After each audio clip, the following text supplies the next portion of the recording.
मेरे प्यारे साथियों, आज हम एक ऐसे विषय पर चर्चा करने जा रहे हैं जो सदियों से मनुष्य के लिए जिज्ञासा और आस्था का केंद्र रहा है। ईश्वर कहाँ है? क्या वह मंदिर मस्जिद में बसता है? क्या वह स्वर्ग में विराजमान है या फिर वह हमारे ही मन में समाया हुआ है? अनेक धर्मों, दर्शनों और संतों ने इस प्रश्न का उत्तर देने का प्रयास किया है। उनके अनुसार ईश्वर वास्तव में हमारे अंदर ही विद्यमान है और भक्ति, ध्यान तथा मन की शुद्धि के माध्यम से हम उसकी अनुभूति कर सकते हैं। आज हम इसी विचार को विस्तार से समझेंगे कि कैसे ईश्वर हमारे मन में निवास करता है और कैसे हम उसकी उपस्थिति को अनुभव कर सकते हैं। हिंदू धर्म के अनुसार अहम ब्रह्मास्मि, मैं ही ब्रह्म हूं और तत् त्वम असितु ही वह है जैसे महावाक्य इसी सत्य को प्रकट करते हैं कि ईश्वर और आत्मा एक ही हैं। उपनिषदों में कहा गया है, ईशावास्यमिदं सर्वम यत्किंच जगत्यां जगत। भाव ईश्वर इस समस्त संसार में व्याप्त है। जो कुछ भी इस जगत में है वह उसी से ओत प्रोत है। भगवत गीता में भगवान श्री कृष्ण अर्जुन से कहते हैं, मैं सभी प्राणियों के हृदय में बैठा हुआ हूं। इससे स्पष्ट है कि ईश्वर बाहर नहीं बल्कि हमारे भीतर ही विराजमान है। बौद्ध धर्म में ईश्वर की अवधारणा भिन्न है, लेकिन ध्यान, मेडिटेशन और आत्मचिंतन पर जोर दिया गया है। गौतम बुद्ध ने कहा, अपदीपो भव, भाव अपना दीपक स्वयं बनो। यहां आत्मबोध ही सच्ची ईश्वर प्राप्ति है। सिख धर्म के गुरु ग्रंथ साहिब में लिखा है, घट घट राम बोले, राम नाम विलोए। भाव हर घड़ी हर कण में राम बोल रहा है। सिख गुरुओं ने मन की माला जपो का संदेश दिया, यानी ईश्वर बाहर नहीं बल्कि मन की गहराई में खोजो। ईसाई धर्म की बाइबल में कहा गया है कि ईश्वर का राज्य तुम्हारे भीतर है। कुरान में अल्लाह कहता है कि मैं मनुष्य की गर्दन की रग से भी नजदीक हूं। इस प्रकार सभी धर्मों का सार यही है कि ईश्वर बाहर नहीं भीतर है। भक्ति का अर्थ है पूर्ण समर्पण। जब हम प्रेम और श्रद्धा से ईश्वर का स्मरण करते हैं तो वह हमारे हृदय में प्रकट होता है। मीराबाई, तुलसीदास, सूरदास जैसे संतों ने भक्ति के माध्यम से ईश्वर को पाया। रामकृष्ण परमहंस कहते थे कि जब तक मन शुद्ध नहीं होगा ईश्वर का दर्शन नहीं होगा। ध्यान वह प्रक्रिया है जिसमें हम मन को शांत करके अपने भीतर झांकते हैं। पतंजलि के योग सूत्र में ध्यान को समाधि तक पहुंचने का मार्ग बताया गया है। ओशो कहते हैं कि ध्यान वह दर्पण है जिसमें ईश्वर अपना प्रतिबिंब दिखाता है। ईश्वर प्राप्ति की पहली शर्त है अपने मन की शुद्धि। जिस तरह गंदे दर्पण में चेहरा नहीं दिखता, उसी तरह अशुद्ध मन में ईश्वर का प्रकाश नहीं होता। गीता में कहा गया है कि मनुष्य को अपने मन से ही उद्धार पाना चाहिए, क्योंकि मन ही मनुष्य का मित्र और शत्रु दोनों है। संत कबीर जी ने कहा है कि माला तो कर में फिरे, जीभ फिरे मुख माही, मनवा तो चहुदिश फिरे, यह तो सुमिरन नहीं। अर्थात बाहरी पूजा तब तक निष्फल है जब तक मन शुद्ध न हो। साथियों, ईश्वर की अनुभूति के लिए मैं आपको कुछ व्यावहारिक उपाय बताता हूं। 1. नियमित ध्यान और प्रार्थना। प्रतिदिन 10-15 मिनट शांत बैठकर मन को ईश्वर में लगाएं।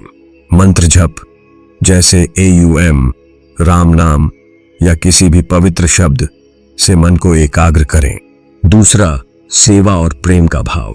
स्वामी विवेकानंद जी कहते थे कि जब तक एक भी व्यक्ति भूखा सोता है, मेरा ईश्वर उसी में है। दूसरों की सेवा करके हम ईश्वर की सेवा करते हैं। 3. सकारात्मक विचार और आत्मनिरीक्षण। नकारात्मक विचारों को छोड़कर प्रेम और करुणा का भाव रखें। रोज रात्रि में अपने कर्मों का विश्लेषण करें। मित्रों, ईश्वर कहीं दूर नहीं, वह हमारे ही मन में बसता है। जैसे सूर्य बादलों के पीछे छिपा हो लेकिन उसकी रोशनी हमेशा मौजूद होती है, वैसे ही ईश्वर हमारे मन के अंधकार के पीछे छिपा हुआ है। भक्ति, ध्यान और मन की शुद्धि के माध्यम से हम उस प्रकाश को पा सकते हैं। आइए हम अपने अंदर झांकें, मन को शांत करें और उस परमात्मा को अनुभव करें जो हमारे हृदय में ही विराजमान है। साथियों, मानव सभ्यता के आरंभ से ही धार्मिक स्थलों का विशेष महत्व रहा है, चाहे वह मंदिर हो, मस्जिद, गुरुद्वारा हो या चर्च। ये सभी स्थान केवल पत्थर, ईंट और मोर्टार से बनी इमारतें नहीं हैं, बल्कि आस्था, श्रद्धा और भक्ति के केंद्र हैं। यहां आकर मनुष्य अपने ईश्वर से जुड़ता है, प्रार्थना करता है और आध्यात्मिक शांति प्राप्त करता है। आज हम इसी विषय पर चर्चा करेंगे कि क्यों धार्मिक स्थलों को ईश्वर का निवास माना जाता है और कैसे ये स्थान हमारी आस्था को मजबूत करते हैं। हिंदू धर्म में मंदिर को देवालय कहा जाता है, यानी देवताओं का घर। प्राचीन काल से ही मंदिरों को पवित्र तीर्थ स्थल माना जाता रहा है। काशी विश्वनाथ, केदारनाथ, तिरुपति बालाजी जैसे मंदिरों में लाखों भक्त प्रतिदिन दर्शन करते हैं। भगवद गीता में श्री कृष्ण कहते हैं, जो भक्त मन लगाकर मेरी पूजा करते हैं वे मुझे सच्चे हृदय से प्राप्त करते हैं। इस्लाम में अल्लाह की इबादत का स्थान मस्जिद वह स्थान है जहां मुसलमान नमाज पढ़ते हैं और अल्लाह से जुड़ते हैं। मक्का मदीना की मस्जिदें इस्लाम के सबसे पवित्र स्थल हैं। कुरान में कहा गया है, अल्लाह के घरों मस्जिदों को बुलंद करो और उनमें उसका नाम लो। सिख धर्म में गुरु का स्थान गुरुद्वारा है। गुरुद्वारा सिखों का पूजा स्थल है जहां श्री गुरु ग्रंथ साहिब का पाठ होता है। हरमंदिर साहिब, गोल्डन टेम्पल सिखों का सबसे पवित्र स्थान है। श्री गुरु नानक देव जी ने कहा कि घर घर पूजा हो पर मन शुद्ध होना चाहिए। ईसाई धर्म में प्रभु यीशु का स्थान चर्च है। चर्च ईसाइयों का धार्मिक केंद्र है जहां बाइबल का पाठ और प्रार्थना होती है। वेटिकन सिटी का सेंट पीटर बेसिलिका दुनिया का सबसे बड़ा चर्च है। बाइबल मत्ती में कहा गया है कि जहां 2 या 3 लोग मेरे नाम पर इकट्ठे होते हैं वहां मैं उनके बीच होता हूं। धार्मिक स्थलों में एक विशेष दिव्य ऊर्जा होती है। यहां आकर लोगों को शांति और आत्मिक सुख मिलता है। रामकृष्ण परमहंस ने कहा कि मंदिर में जाकर भक्त का मन ईश्वर की ओर लगता है। स्वामी विवेकानंद जी कहते थे कि मंदिर वह स्थान है जहां मनुष्य अपने अंदर के ईश्वर को याद करता है। धार्मिक स्थल केवल पूजा के स्थान नहीं हैं, बल्कि ये शिक्षा, सेवा और सामाजिक एकता के केंद्र भी हैं। गुरुद्वारों में बिना किसी भेदभाव के सभी को भोजन मिलता है। मंदिरों में गरीबों को भोजन दान किया जाता है। धार्मिक स्थलों में मंत्र, भजन, कीर्तन और प्रार्थना का वातावरण होता है जो मन को शुद्ध करता है। भजन और कीर्तन से मन प्रसन्न होता है। धूप, दीपक और घंटियां ये सभी मन को शांत करने में सहायक हैं। अब सवाल पैदा होता है कि क्या ईश्वर केवल मंदिर मस्जिद में ही है? साथियों, बाहर और भीतर दोनों में ईश्वर मौजूद है। धार्मिक स्थल ईश्वर तक पहुंचने का एक माध्यम है, लेकिन ईश्वर केवल यहीं तक सीमित नहीं है।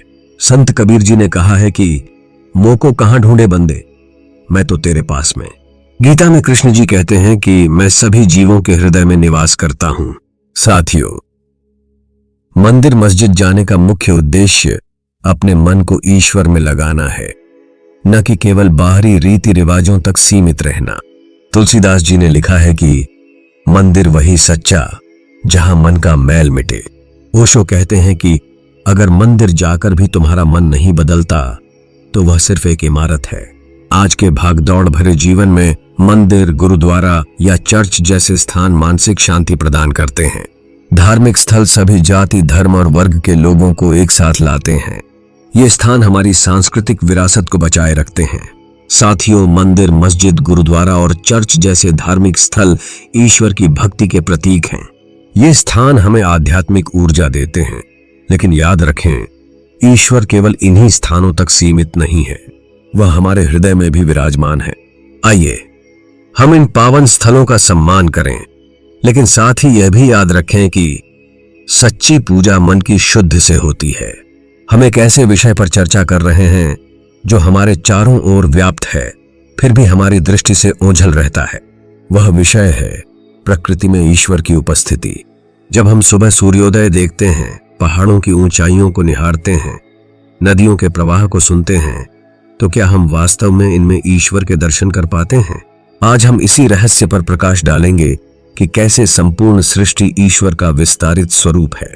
हमारे प्राचीन वेदों और उपनिषदों में प्रकृति को ईश्वर का साक्षात रूप माना गया है। ईशावास्यमिदं सर्वं यत्किंच जगत्यां जगत, यह संपूर्ण जगत ईश्वर से आवृत है। जो कुछ भी इस संसार में है वह ईश्वरमय है। अथर्ववेद में कहा गया है कि पृथ्वी माता अहम पुत्रः पृथिव्या, अर्थात पृथ्वी हमारी माता है और हम उसके पुत्र हैं। पंच तत्वों में ईश्वर समाया है। हमारा शरीर और संपूर्ण ब्रह्मांड पंच तत्वों पृथ्वी, जल, अग्नि, वायु, आकाश से बना है, जिनमें दिव्यता खुद विद्यमान है। नदियां केवल जलधाराएं नहीं बल्कि देवियां हैं। गंगा मैया, यमुना जी। पेड़ों में वृक्ष देवता का वास है। पीपल को अक्षय वट कहा गया।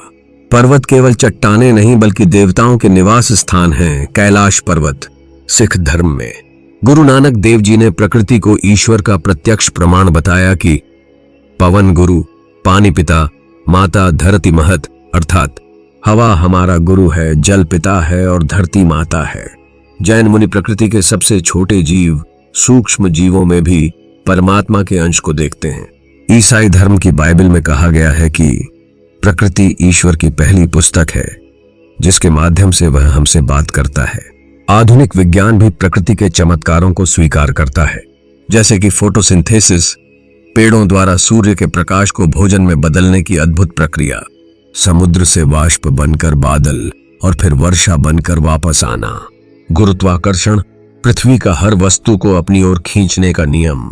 अल्बर्ट आइंस्टीन ने कहा था कि हम प्रकृति को जितना अधिक अध्ययन करते हैं उतना ही हमें ईश्वर के अस्तित्व के प्रमाण मिलते हैं। हमारे ऋषि मुनियों ने प्रकृति पूजा को धर्म का अंग बनाया। वृक्ष पूजन में पीपल, तुलसी, बरगद की पूजा, नदी आराधना में गंगा आरती, यमुना पूजन, पशु संरक्षण में गाय को माता मानना, सर्प को नाग देवता। आज जब हम पर्यावरण संकट से जूझ रहे हैं तब प्रकृति में ईश्वर के इस दर्शन का महत्व और बढ़ जाता है। साथियों, अब सवाल पैदा होता है कि प्रकृति के माध्यम से ईश्वर की अनुभूति कैसे करें। सूर्योदय सूर्यास्त का ध्यान, प्रतिदिन सूर्य के उदय और अस्त होने के क्षणों में ईश्वर के दर्शन करें। वृक्षों से संवाद, पेड़ लगाएं, उनकी देखभाल करें, उनके नीचे बैठकर ध्यान करें। नदी तट पर साधना, नदी के प्रवाह में ईश्वर की गतिशीलता को देखें। पर्वतारोहण, ऊंचाइयों पर जाकर विराट स्वरूप का अनुभव करें। खुले आकाश के नीचे ध्यान, रात्रि में तारों को निहारते हुए ईश्वर की विशालता को समझें। साथियों, जब हम प्रकृति को नष्ट करते हैं तो वास्तव में हम ईश्वर के मंदिर को ही ढा रहे होते हैं। आइए हम प्रकृति के इस दिव्य मंदिर में ईश्वर के दर्शन करें और इसकी रक्षा करने का संकल्प लें। जैसा कि महात्मा गांधी ने कहा था कि पृथ्वी हर मनुष्य की जरूरत पूरी करने के लिए पर्याप्त संसाधन प्रदान करती है, लेकिन लालच पूरा करने के लिए नहीं। हमारे चारों ओर फैली यह प्रकृति ही ईश्वर का सबसे बड़ा और सच्चा मंदिर है। इसे पहचानें, इसकी रक्षा करें और इसके माध्यम से परमात्मा से जुड़ें। ईश्वर सर्वव्यापी हैं, वो कण कण में विराजमय परमात्मा है। क्या आपने कभी सोचा है कि जिस प्राणवायु से हम सांस लेते हैं, जिस जल से हम प्यास बुझाते हैं, जिस धरती पर हम चलते हैं, क्या वह सब ईश्वर से अलग है? आदि शंकराचार्य ने कहा था कि ब्रह्म सत्यम जगन मिथ्या, अर्थात ईश्वर ही सत्य है, जगत उसका प्रकट रूप। हमारे प्राचीन ग्रंथों में ईश्वर के सर्वव्यापी स्वरूप को स्पष्ट किया गया है।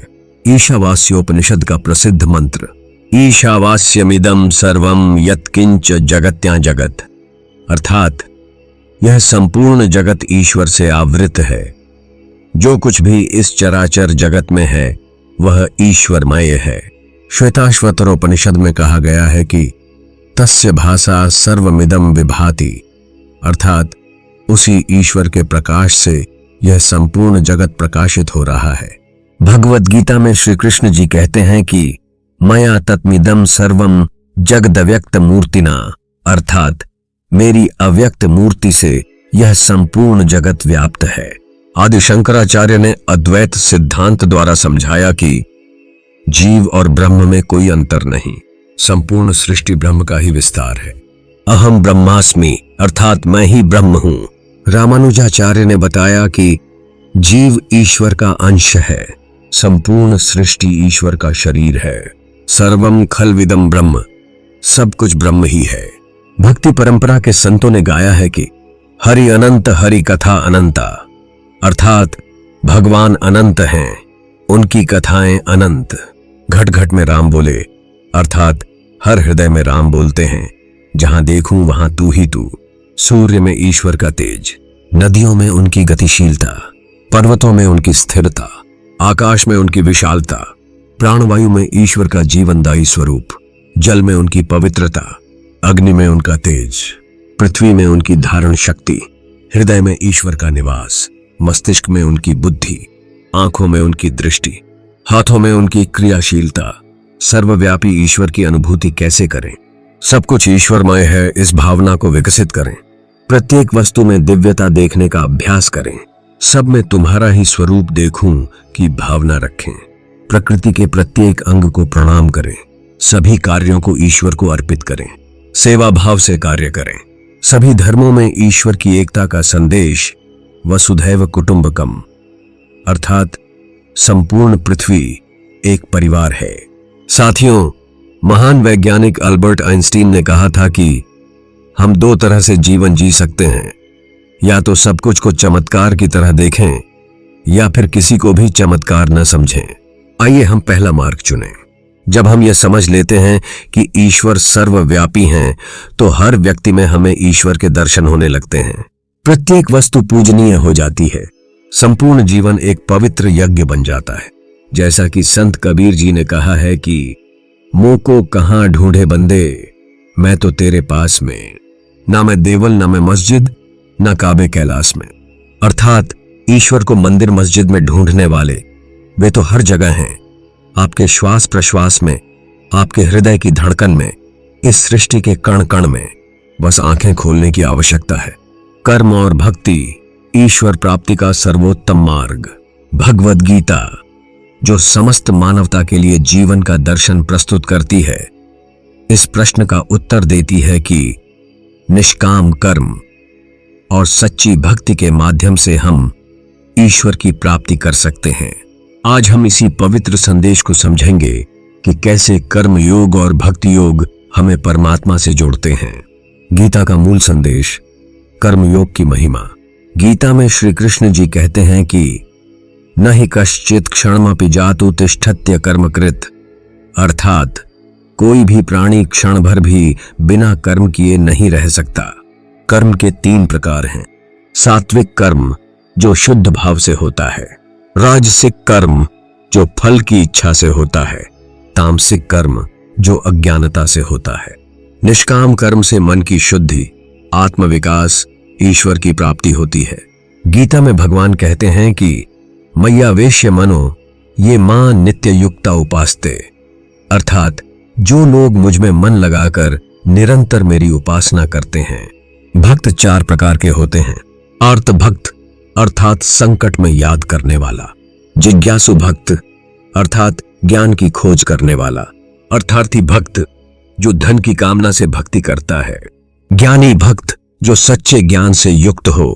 भक्ति करने के 9 तरीके होते हैं। ईश्वर की कथा सुनना, भजन कीर्तन करना, स्मरण, सदैव ईश्वर को याद रखना, ईश्वर के चरणों में सेवा, पूजा अर्चना करना, वंदन प्रणाम करना, सेवक भाव रखना, सख्य मित्र भाव रखना, आत्मनिवेदन, सर्वस्व अर्पण करना। महात्मा गांधी ने करो या मरो का संदेश दिया था। स्वामी विवेकानंद जी ने कहा था, उठो, जागो और तब तक मत रुको जब तक लक्ष्य प्राप्त न हो जाए। संत तुकाराम जी ने विट्ठल विट्ठल का जाप करते हुए सामाजिक परिवर्तन किया। साथियों, व्यावहारिक जीवन में इसे कैसे अपनाएं? चलिए जानते हैं। प्रातः काल संकल्प करें, आज का मेरा सारा कार्य ईश्वर को अर्पित है। कार्य के प्रति समर्पण भाव रखें। परिणाम की चिंता न करें। प्रतिदिन थोड़ा समय भजन कीर्तन के लिए निकालें। भोजन से पहले ईश्वर को धन्यवाद दें। प्रकृति में ईश्वर के दर्शन करें। साथियों, गीता का संदेश स्पष्ट है।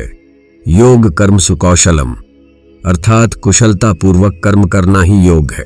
जब हम निष्काम भाव से कर्म करते हैं और उसे भक्ति के साथ जोड़ देते हैं, तो हमारा संपूर्ण जीवन एक पवित्र यज्ञ बन जाता है। आइए हम इस पावन संदेश को अपने जीवन में उतारें। प्रतिदिन का कर्म ईश्वर को अर्पित करें।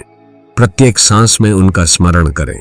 जैसा कि गीता में भगवान जी कहते हैं, सर्वधर्मान परित्यज्य मामेकम शरणम व्रज, अर्थात सभी धर्मों का परित्याग करके केवल मेरी शरण में आ जाओ।